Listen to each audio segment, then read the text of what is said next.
Hello बच्चों, क्या आप भी कक्षा 10वीं की बोर्ड परीक्षा की तैयारी कर रहे हैं? अगर हाँ, तो ये वीडियो आपके लिए बहुत ज़्यादा फायदेमंद होने वाला है, क्योंकि इस वीडियो में हम सॉल्व करेंगे कक्षा 10वीं का विज्ञान का प्रश्न पत्र, जो कि वर्ष 2022 में आया है, जिसका कोड है 824 BK। और आज हम इसमें भौतिक विज्ञान के खंड को सॉल्व करेंगे। बाकी रसायन विज्ञान का खंड आगे आने वाले पार्ट में सॉल्व करने की कोशिश ज़रूर करेंगे। तो बने रहिए वीडियो में शुरुआत से लेकर के अंत तक, ताकि आपको हर एक बात बेहतर तरीके से समझ में आ सके। हम लोग सॉल्व कर रहे हैं 10वीं के विज्ञान का प्रश्न पत्र, वर्ष 2022 में आया हुआ है।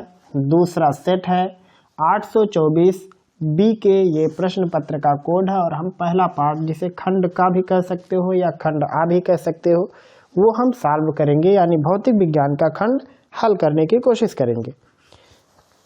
तो सबसे पहला प्रश्न देखते हैं। पहला प्रश्न, पहला बार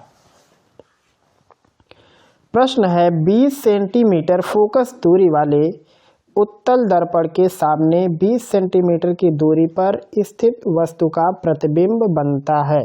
कहाँ पे बनेगा ये पता करना है। तो इसमें कहा है उत्तल दर्पण की फोकस दूरी 20 सेंटीमीटर है। तो अगर दर्पण उत्तल हो तो फोकस दूरी प्लस में होती है, तो ये हो जाएगा F बराबर प्लस में 20 सेंटीमीटर। आपको केवल ऑप्शन कौन सही है वो पता करना है, लेकिन बिना लगाए आप कैसे जान पाओगे, तो इसलिए हम आपको सॉल्व करना भी सिखा रहे हैं। इसमें कहा है वस्तु की दूरी है 20 सेंटीमीटर। तो जो वस्तु की दूरी होती है वो हमेशा ऋणात्मक ली जाती है।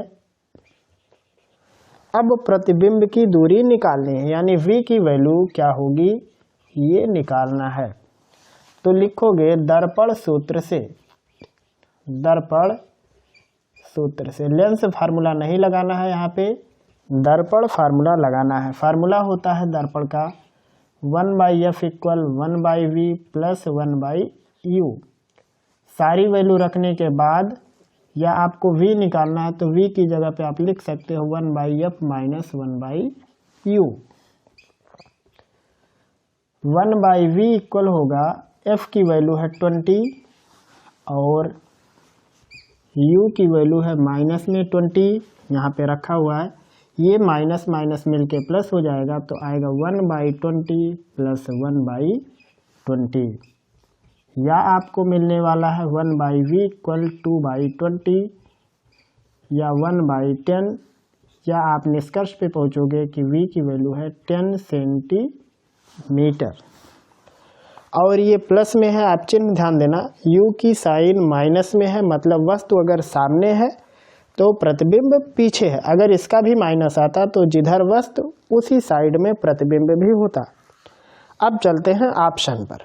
पहला ऑप्शन है 10 सेंटीमीटर दूरी पर दर्पण के पीछे, ये ऑप्शन ही सही है। बाकी पर आपको ध्यान ही नहीं देना है, पहला ही मिल गया। तो उत्तर में आएगा 10 सेंटीमीटर दूरी पर दर्पण के पीछे, ये हुआ उत्तर पहले का। दूसरा प्रश्न, प्रश्न है प्रिज्म से श्वेत प्रकाश की किरण के गुजरने पर सबसे अधिक विचलन होता। विचलन मतलब होता मार्ग से भटकना, विचलित होना। तो प्रिज्म में सबसे ज़्यादा जो विचलित होने वाला रंग है वो है बैगनी। तो इसका जो जवाब होगा वो बैगनी रंग होगा। ध्यान रखना, क्योंकि आधार की तरफ बैगनी रंग ही मुड़ती है। तो इसका जवाब रहेगा बैगनी रंग में। पहले का तीसरा खंड, प्रश्न है विद्युत जनित्र में रूपांतरण होता है, मतलब जो जनरेटर है वो क्या बनाता है। तो जनरेटर मैकेनिकल एनर्जीज को इलेक्ट्रिक करंट में कन्वर्ट कर देता है। तो इसमें ऑप्शन देखना है। पहला ऑप्शन है विद्युत ऊर्जा का यांत्रिक ऊर्जा में, तो ये नामुमकिन है। दूसरा यांत्रिक ऊर्जा का विद्युत ऊर्जा में, ये सही है।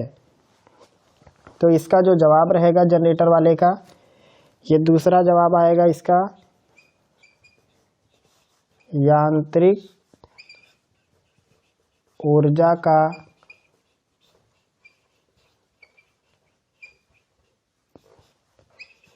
विद्युत ऊर्जा में, ये होता है जनरेटर का काम। जनरेटर मैकेनिकल एनर्जी को इलेक्ट्रिकल एनर्जी में कन्वर्ट कर देता है।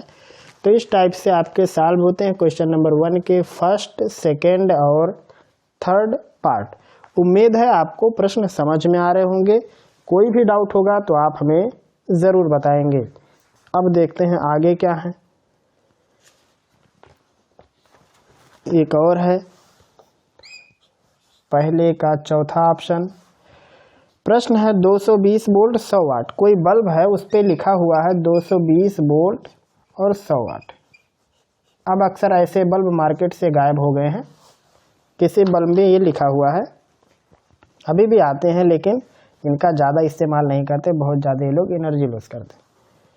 तो इसका प्रतिरोध पूछा है, तो इसमें जो दिया है V की वैल्यू 220 वोल्ट ये दिया है, और P की वैल्यू पावर दिया हुआ है 100 वाट। प्रतिरोध निकालना है तो फार्मूला होता है, फार्मूले को याद रखो। फार्मूला कैसे याद रखोगे? BIP फार्मूला, BIP, ये V इंटू I बराबर P। अब R में कन्वर्ट करना है तो I को लिख सकते हो V बाई R, तो ये हो जाएगा V square by R equal P, या R की जगह पे लिख सकते हैं V square upon P। V की वैल्यू 220, इसका स्क्वायर, और P की जगह 100 स्क्वायर करेंगे तो आएगा 484, आगे 2 ठो जीरो लग जाएगा, नीचे 100, डबल जीरो कट के बचेगा 484 ओम। प्रतिरोध का मात्रक ओम होता है। तो इसमें 4 ऑप्शन है। पहला दिया है 2.2 ओम, नहीं हो सकता। दूसरा दिया है 484 ओम, मतलब ये दूसरा ऑप्शन है। प्रश्न के हिसाब से दूसरा ऑप्शन है। तो इस हिसाब से कंप्लीट होता है पहला प्रश्न। अब आप इसे छाप सकते हैं। अगला प्रश्न है दूसरे का पहला। प्रश्न है अवतल दर्पण के किन्हीं 2 उपयोग का वर्णन कीजिए, मतलब लिखो। शब्दों का हेर फेर है, तो इसमें अवतल दर्पण का उपयोग लिखना है, लिख दे रहे हैं। अच्छा, पहले ये समझ लो कि अवतल दर्पण जो होता है वो उल्टा भी चित्र बनाने की क्षमता रखता है और सीधा भी, ये बात ध्यान में रखना। अवतल दर्पण जो चित्र है उसको बड़ा बनाने की क्षमता रखता है, लेकिन उत्तल दर्पण हमेशा छोटा चित्र बनाता है, लेकिन उत्तल दर्पण हमेशा सीधा बनाता है। तो अगर अवतल दर्पण वस्तुओं के प्रतिबिंब को बड़ा कर सकता है, मतलब हम उसे छोटी छोटी चीज़ों को बड़ा करके देखने के लिए इस्तेमाल कर सकते हैं। तो कहाँ कहाँ नौबत होती है ऐसी ज़रूरत पड़ती है सैलून में, जिसे हम पार्लर भी बोलते हैं। सैलून में अवतल दर्पण का प्रयोग करते हैं। आ रहा होगा समझ में? करते हैं ताकि बड़ा बड़ा दिखे।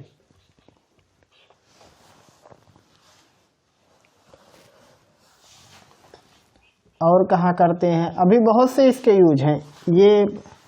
ये तो हो गया। शोरूम में भी किया जाता है। गाड़ियों के कुछ शीशे भी इससे बनाए जाते हैं। और ये जो होता है अवतल दर्पण, इस अवतल दर्पण का उपयोग सोलर जो कुकर होता है वहाँ पर भी यूज करते हैं। कुछ सोलर कुकर में प्लेन मिरर लगाया जाता है, समतल दर्पण लगाया जाता है, ताकि वो लाइट को रिफ्लेक्ट कर सके। मान लो लाइट आया, ऊपर जा रहा है, तो उसको भी उसके अंदर डालने के लिए कुछ में समतल दर्पण लगाते हैं, अवतल दर्पण भी लगाया जाता है। कुछ टेलीस्कोप, माइक्रोस्कोप भी इससे डिजाइन होते हैं। तो ये भी लिख देते हैं।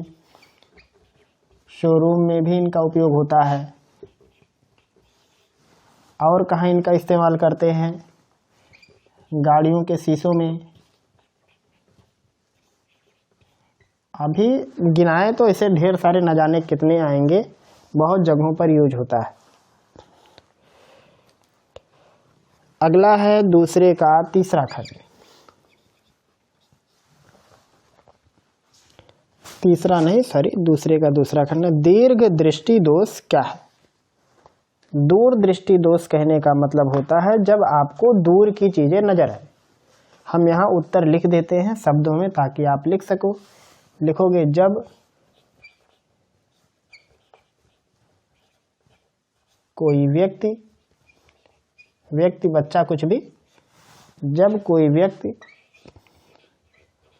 अनंत, अनंत माने दूर, और अस्पष्ट दृष्टि की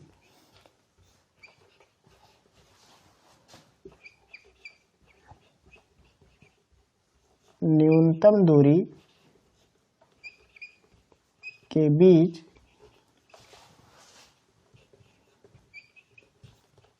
स्थित वस्तुओं को ही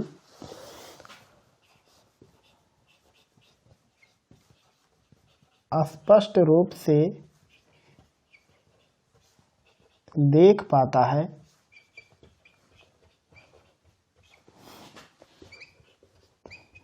तब नेत्र में दूर दृष्टि दोष या दीर्घ दृष्टि दोष पाया जाता है।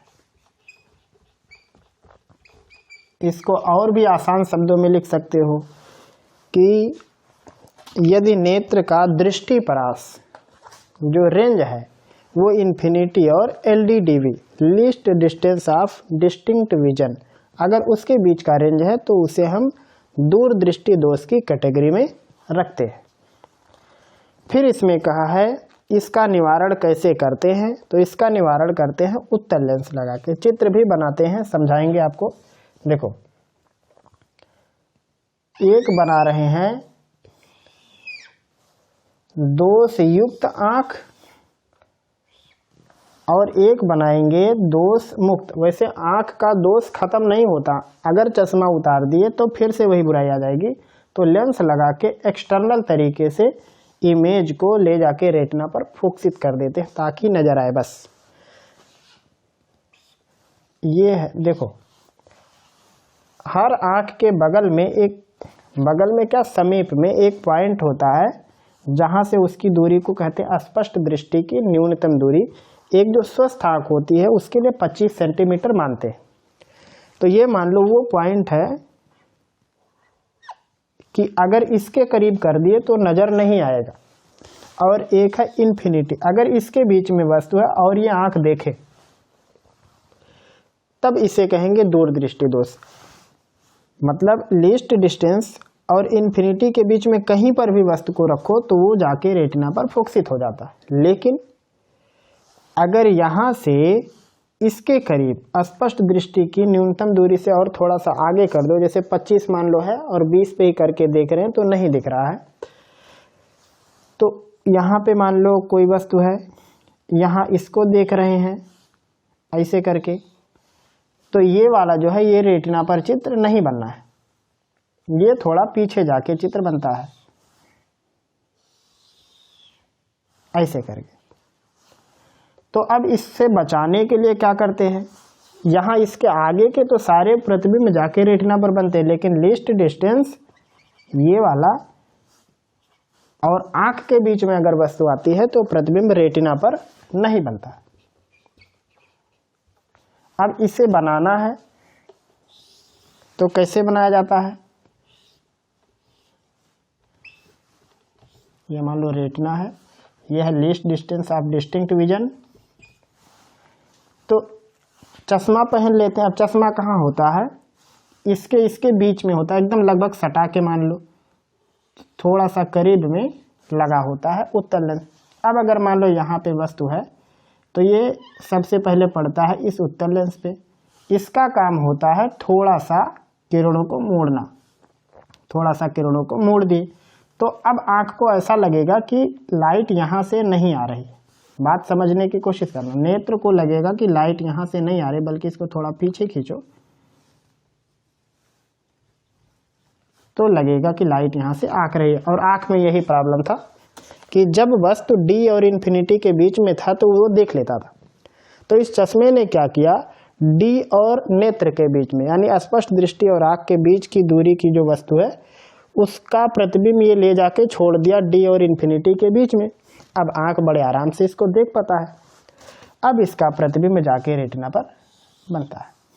यह है असली कॉन्सेप्ट। चश्मा ऐसे ही काम करता है।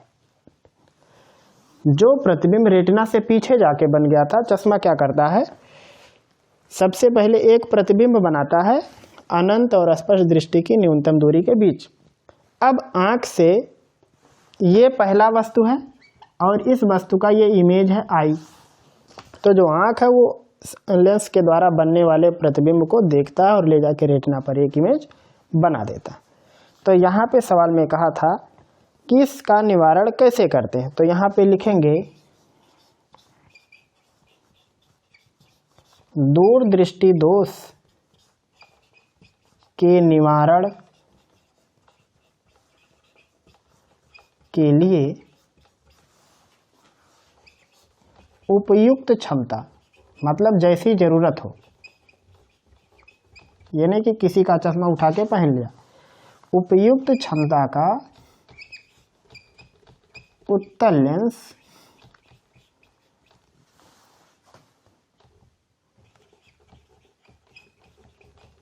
प्रयुक्त किया जाता है। तो शायद आपको इस प्रश्न का जवाब मिल गया होगा कि क्या काम होता है इसमें। अब चलते हैं अपने अगले मुद्दे की तरफ। प्रश्न है, उत्तल लेंस द्वारा आवर्धित प्रतिबिंब बनने की क्रिया को किरण आरेख में दर्शाइए। यहाँ पे बनाते हैं दूसरे का तीसरा, फिर एक साथ छापने की प्रक्रिया होगी। उत्तल लेंस द्वारा आवर्धित प्रतिबिंब बनाना है, इमेज को जूम करना है उत्तल लेंस के द्वारा। तो सबसे पहले उत्तल लेंस को बना लेंगे। ये हो गया उसका प्रकाशिक केंद्र। मान लेते हैं इस साइड इसका फोकस, इधर दोनों तरफ होता है एफ डैश से भी आप दिखा सकते हो। अब कहा है आवर्धित चित्र बनाना। तो आवर्धित चित्र तभी बनता है जब वस्तु यहाँ पे जो आपका ऑप्टिकल सेंटर है वो और फोकस इसके बीच में अगर रखा है तभी जूम होता है।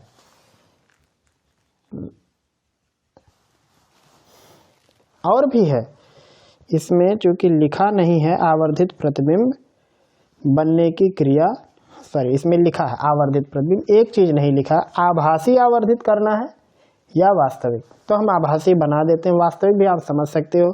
और डिटेल में सीखना है तो आप हमारा लाइट वाला जो चैप्टर का प्लेलिस्ट बनाए हैं हम, उसमें जाके आप देख सकते हो। थोड़ा पुराना वीडियो है लेकिन कोई फर्क नहीं, कॉन्सेप्ट आपको समझ में आएगा। तो हम यहाँ पे आभासी वाला बना देते हैं। तो सबसे पहले मान लो ये लाइट गई, ये कहाँ से जाएगी,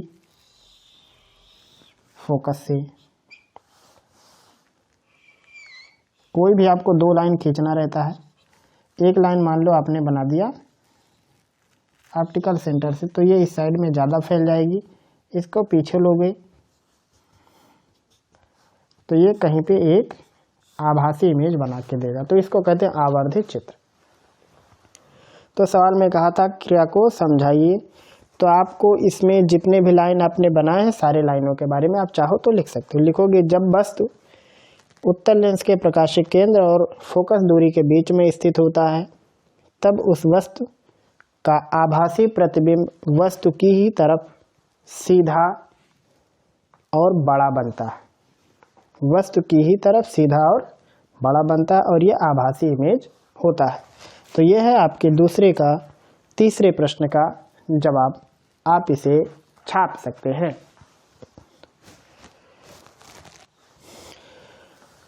अगला प्रश्न चौथे का पहला प्रश्न है, 2 ओम 3 ओम 4 ओम के प्रतिरोध को 24 वोल्ट की समांतर क्रम में जोड़ा जाता है। इस संयोजन को 24 वोल्ट की बैटरी से जोड़ा जाता है। बैटरी से संयोजन में प्रवाहित धारा की गणना कीजिए। तो यहाँ पे प्रतिरोधों को समांतर क्रम में कनेक्ट करना है, कर लो। मान लेते हैं एक प्रतिरोध ये 2 ओम, एक ये 3 ओम, एक ये 4 ओम। इन सभी को पैरेलल कनेक्ट करना है। Connect this resistors in parallel कर दिया और इनको 24 वोल्ट के बैटरा से जोड़ना है। वैसे तो है ये सेल का, कोई बात नहीं, इसे हम बैटरी ही मान लेंगे। अब चित्र में देखो, प्लस टर्मिनल के साइड से करंट बना दो, 3 ब्रांच 3 करंट, 3 ब्रांच 3 करंट। एक मान लो I1, एक मान लो I2, एक मान लेते हैं I3। कॉन्सेप्ट क्या है? पैरेलल कनेक्शन में सब में विभवांतर बराबर होगा। देखो ये वाला भी प्लस टर्मिनल से ये माइनस, तो इस पे प्लस माइनस, ये भी उसी टर्मिनल के क्रॉस, ये भी उसी टर्मिनल के क्रॉस कनेक्ट है, तो विभवांतर तीनों में बराबर होगा। मस्त। तो यहाँ कहा है संयोजन में प्रवाहित धारा की गणना करो, मतलब आपको I निकालना, I1 I2 I3 नहीं निकालना। इनमें अगर आप I1 I2 I3 निकाल दोगे तो कौन सी बुराई है, लेकिन जो मेन मुद्दा है ये I ही खोजना है। तो I खोजने के लिए यहाँ पे आप देखो, यहाँ से करंट गया I1 I2 I3 3 खंड में बट गया, मतलब जो I वैल्यू है ये है I1 I2 और I3 का कॉम्बिनेशन, ये वाला।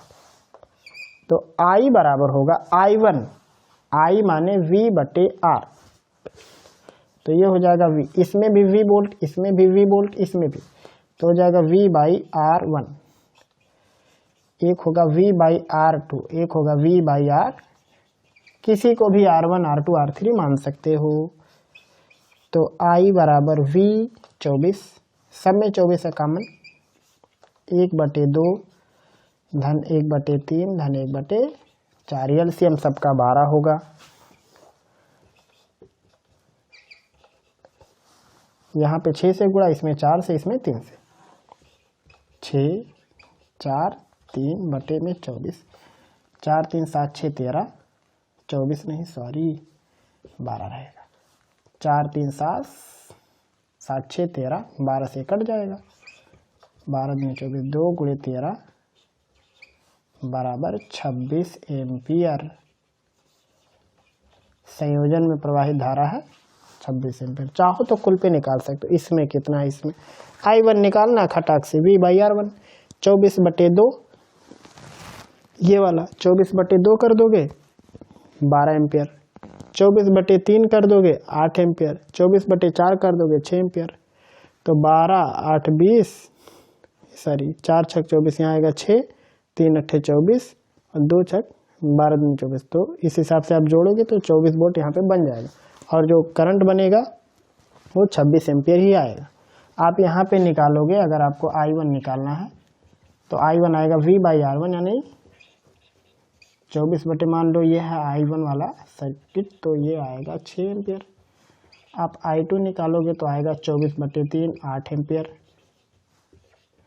आप I3 निकालोगे तो आएगा 24/2 6 एम्पियर। तो आप करंट कनेक्ट मतलब टोटल मार दोगे तो 26 पाओगे, ये 12 आएगा, तो 12 8 20 6 26, करंट आपको मिल गया 26 एम्पियर, और वोल्टेज आप देखो तो 24 वोल्ट है बस।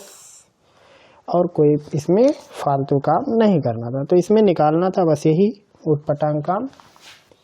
इसी का एक ऑप्शनल है, चाहे वो करो चाहे ये करो। 4 के पहले का ऑप्शन समझ में आ रहा होगा तो भी बताना, नहीं आ रहा होगा तो भी बताना। अगला प्रश्न है 4 ओम प्रतिरोधक, तो R बराबर 4 ओम, इसमें का 100 जूल ऊष्मा प्रति सेकंड, 100 प्रति सेकंड मतलब हर एक टाइम पे, तो T बराबर है 1 सेकंड। कितनी जूल ऊर्जा व्यय हो रही है, ऊष्मा कहो ऊर्जा कहो कुछ भी, हीट लिख देते हैं सीधे सीधे मिला जुला के, यह है 100 जूल। प्रतिरोधक के सिरों के बीच विभवांतर ज्ञात करो। तो फार्मूला होता है H बराबर VIT। अब आपको I पता है नहीं, तो सबसे पहले इनका इलाज करते हैं। I की जगह पे लिखेंगे V/R इंटू T, तो ये हो जाएगा H बराबर V²T/R। सारी वैल्यू रखो। H की जगह पे 100, V के बारे में पता नहीं है, T का मान 1 और R का मान 4। 4 का 100 में गुणा 400, ये हो गया V²। वर्गमूल निकालेंगे, बड़का वाला भी है, तो आएगा 20 वोल्ट। प्रतिरोधक के सिरों पे विभवांतर 20 वोल्ट है।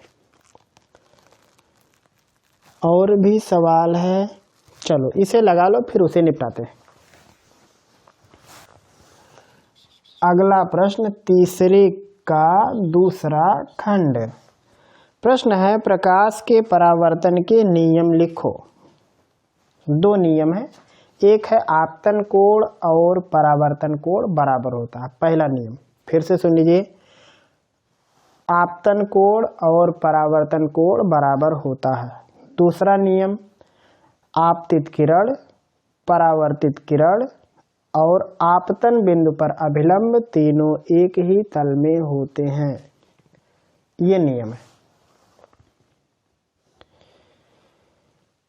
फिर इसमें कहा है एक अवतल दर्पण है, उससे 10 सेंटीमीटर की दूरी पर वस्तु है, तो U बराबर लिखेंगे ऋण 10 सेंटीमीटर। U हमेशा माइनस, ठंडी गर्मी बरसात हमेशा एक ही चिन्ह। यदि दर्पण से आभासी प्रतिबिंब, ये रोमांचक बात है, आभासी और वास्तविक, ये यहां लिख देते हैं। अगर दर्पण हो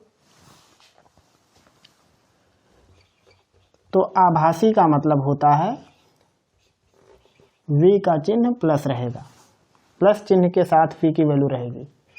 अगर लेंस है और आभासी शब्द यूज हो जाए लेंस में, तो V का चिन्ह माइनस होगा। भेजे में डाल लो इसको।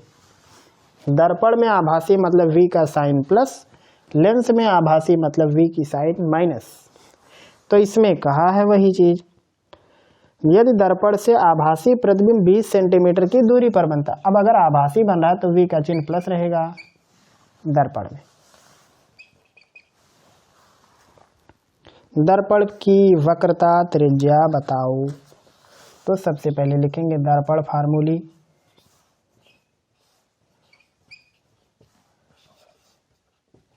फार्मूली है 1/F = 1/V + 1/U। 1/F = 1/V माने 20 + 1/U माने -10।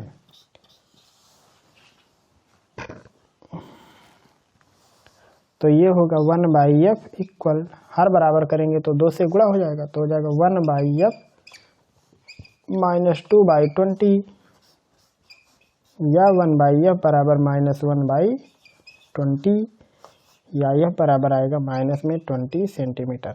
अब जो F होता है ये होता है R/2, तो होगा -20 सेंटीमीटर। यहाँ पे लिख सकते हो फोकस दूरी वक्रता त्रिज्या की आधी होती है, तो R बराबर होगा माइनस में 40 सेंटीमीटर। तो आपको माइनस प्लस नहीं करना, सिर्फ इसमें कहा था वक्रता त्रिज्या लिखो, तो आप लिखोगे वक्रता त्रिज्या 40 सेंटीमीटर है। तो यहाँ पे इसका किस्सा कहानी फिनिश। अगला प्रश्न, तीसरे के दूसरे का ऑप्शनल।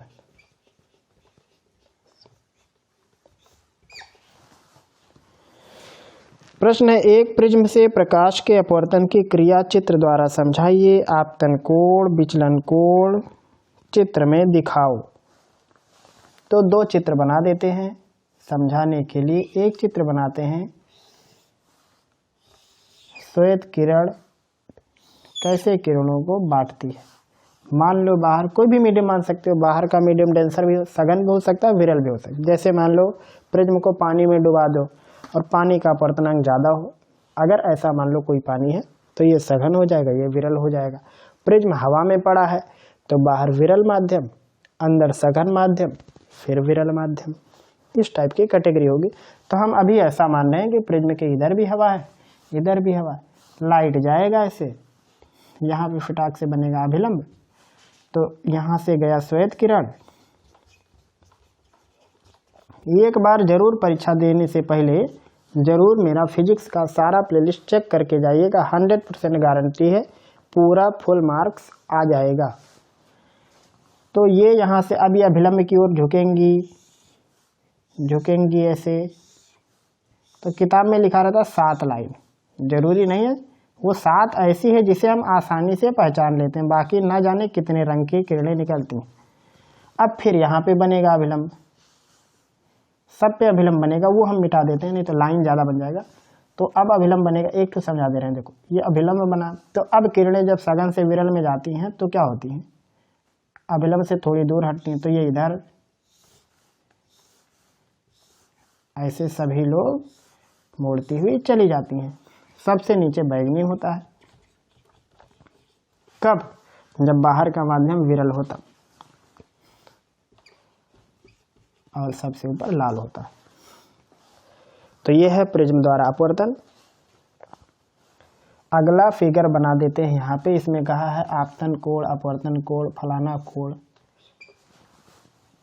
तो एक लाइन यहाँ से बना दिए, मान लो ये लाइन, मान लो कोई भी लाइन, इसमें देखो ढेर सारी लाइन, हम कोई भी एक ले लेते हैं, रैंडम लाइन, मान लो ये वाली लाइन ले लिया।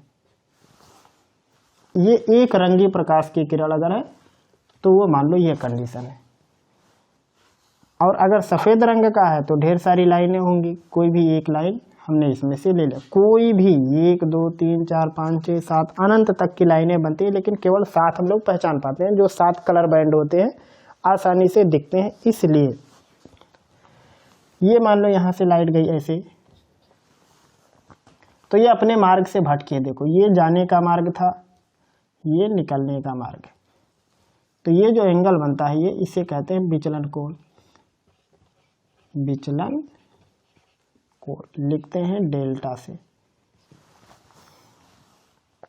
अब इसमें आपतन कोण कहाँ है, ये है, और इसमें आपतन कोण कहा था, और कौन है, विचलन कोण। तो देखो यहाँ पे है आपतन कोण, वहाँ पे है विचलन कोण। आप शब्दों में भी लिख सकते हो कि जब प्रकाश की किरण प्रिज्म के पहले पृष्ठ पर पड़ती है तब प्रिज्म के आपतन बिंदु पर अभिलंब और आपतित किरण के बीच का कोण आपतन कोण होता है, और जब प्रकाश की किरण दूसरे पृष्ठ से निर्गत होती है तब प्रकाश की आपतित किरण और निर्गत किरण के बीच बनने वाले कोण को विचलन कोण कहते हैं, एंगल ऑफ डेविएशन कहा जाता है। तो ये है क्वेश्चन नंबर 3 के सेकंड पार्ट का ऑप्शनल और मूल खंड, दोनों में से कोई भी एक आपको करना रहता है परीक्षा में। तो इस प्रकार से ये हल होता है, छापो इन्हें। अगला प्रश्न है चौथा, विद्युत मोटर से संबंधित। तो ये प्रश्न लगभग हर साल बोर्ड में आ ही जाता है, या तो ये या तो जनरेटर। तो आप इस पर नंबर कितना है, 7 नंबर का है, एक जनरेटर आप बिल्कुल तैयारी बना के रखिए। इस पर दोनों में से कोई एक लगभग मान के चलो, लगभग ये फंस ही जाता है। तो हम यहाँ पे विद्युत मोटर के बारे में हम आपको बता देते हैं, फिर कहीं भी किसी भी सेट में मिलेगा तो हम छोड़ देंगे उसको। तो इसमें कहा है विद्युत मोटर के बारे में बताओ। ये कौन से विद्युत मोटर के बारे में कहा है, दादा आदम के जमाने वाला। इसमें भले नहीं लिखा है लेकिन एकदम से ओल्ड वर्जन वाला इलेक्ट्रिक मोटर होता है, उसके बारे में आपको लिखना है, कंफर्म वही है। अभी ऐसे मोटर बहुत कम यूज किए जाते हैं, डीसी मोटर जो आते हैं छोटे छोटे खिलौने में लगते हैं, वही वाले मोटर का इसमें कहानी आपको गुणगान करना है। तो सबसे पहले चित्र बनाते हैं। जिस मोटर की ये बात कर रहे हैं उसमें होता है 2 ठू परमानेंट मैग्नेट। इसे 3D में भी बनाया जा सकता है, लेकिन खैर छोड़ो। एक नॉर्थ पोल का मान लिया, एक साउथ पोल का। इधर वाले को नॉर्थ मान सकते हो या इधर को, मर्जी आपकी। मान लेते हैं ये नॉर्थ पोल का मैग्नेट है और ये साउथ पोल का, और इनके बीच में जो मैग्नेटिक फील्ड है नॉर्थ टू साउथ मान लो ऐसे है। यूनिफॉर्म मैग्नेटिक फील्ड है, ये भी समझ लो, एक समान चुंबकीय क्षेत्र, ये नहीं कहीं पे ज़्यादा ताकतवर कहीं पे कमज़ोर,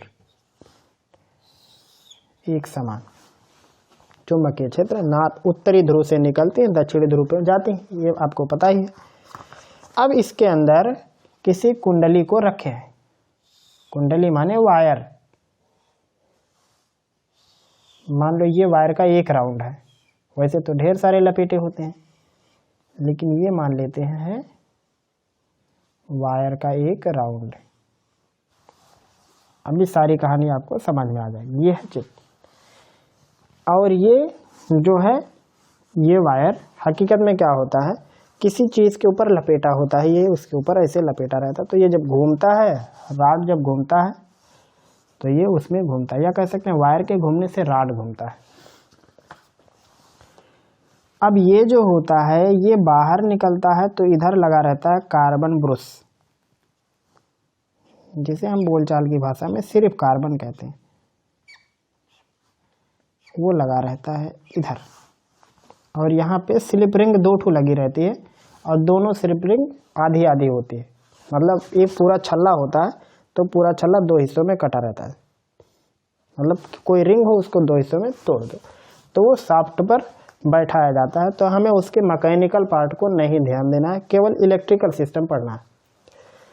और यहाँ से वायर निकलता है बाहर, और किसी बैटरी में, किसी वोल्ट मीटर में, किसी गैल्वेनोमीटर, जो भी आप समझ सकते हो, उसमें इसको पढ़ा जाता है। गैल्वेनोमीटर होगा तो धारा की दिशा दिखाएगा, एम्पियर मीटर होगा तो कितना करंट आ रहा है वो बताएगा, वोल्ट मीटर होगा तो कितना वोल्टेज बना वो बताएगा, कितना वोल्टेज आपने लगाया है।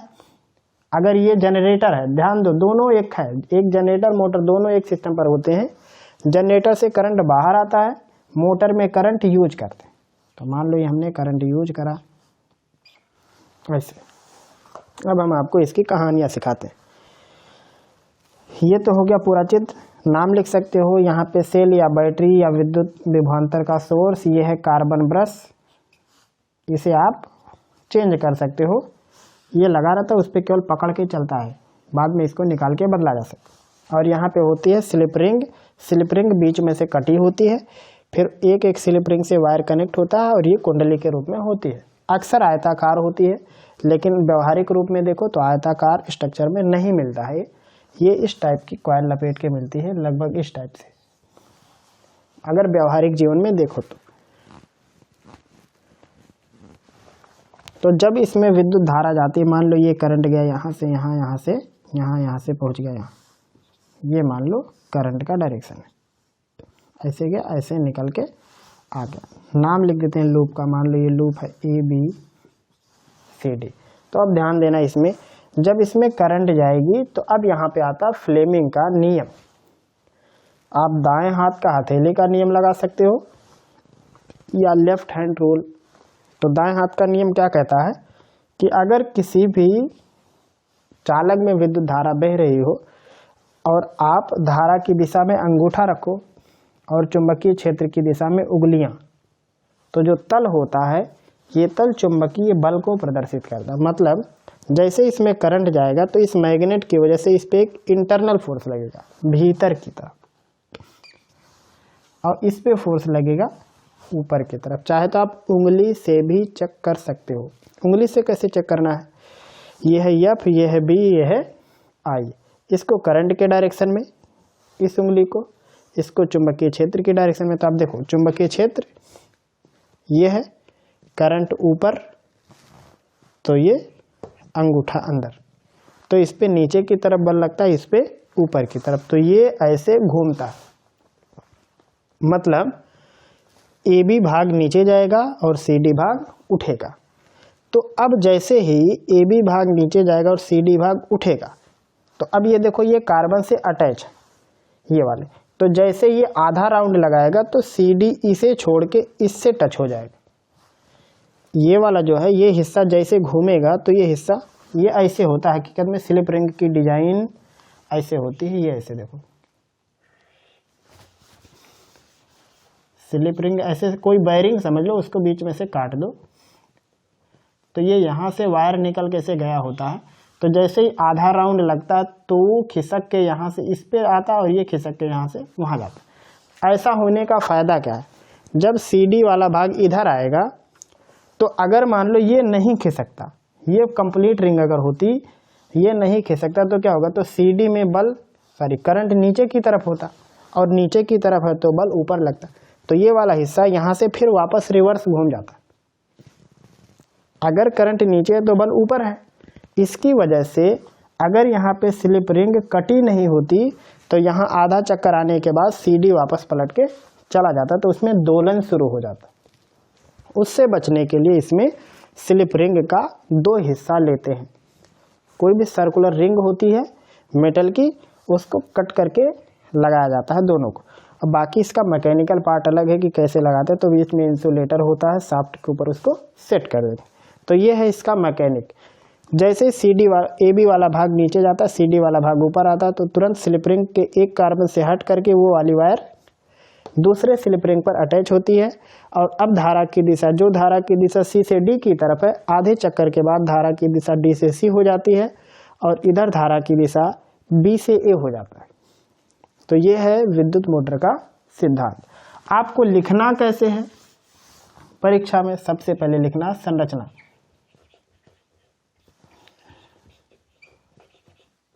स्ट्रक्चर ये आपको लिखना है।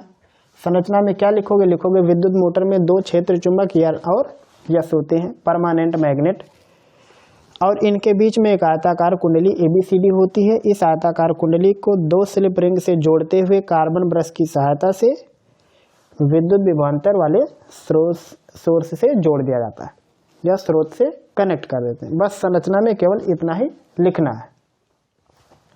उसके बाद अगला लिखेंगे सिद्धांत। किस सिद्धांत पर काम करता है, इसका मेन प्रिंसिपल क्या है, किस सिद्धांत पे काम करता है।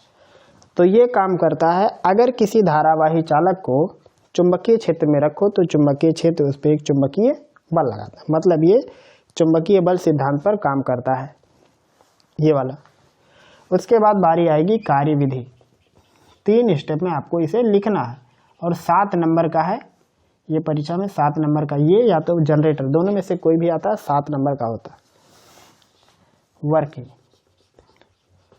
कैसे काम करता है, तो इसकी वर्किंग में लिखोगे, जब आयताकार कुंडली ABCD में विद्युत धारा प्रवाहित की जाती है और धारा A से B, B से C, C से D और फिर वहाँ से होते हुए एक बंद परिपथ बनाता है, तो जब धारा A से B की तरफ होती है तो फ्लेमिंग के बाएं हाथ के नियम के अनुसार AB पर नीचे की तरफ चुंबकीय बल और CD पर ऊपर की तरफ चुंबकीय बल लगता है।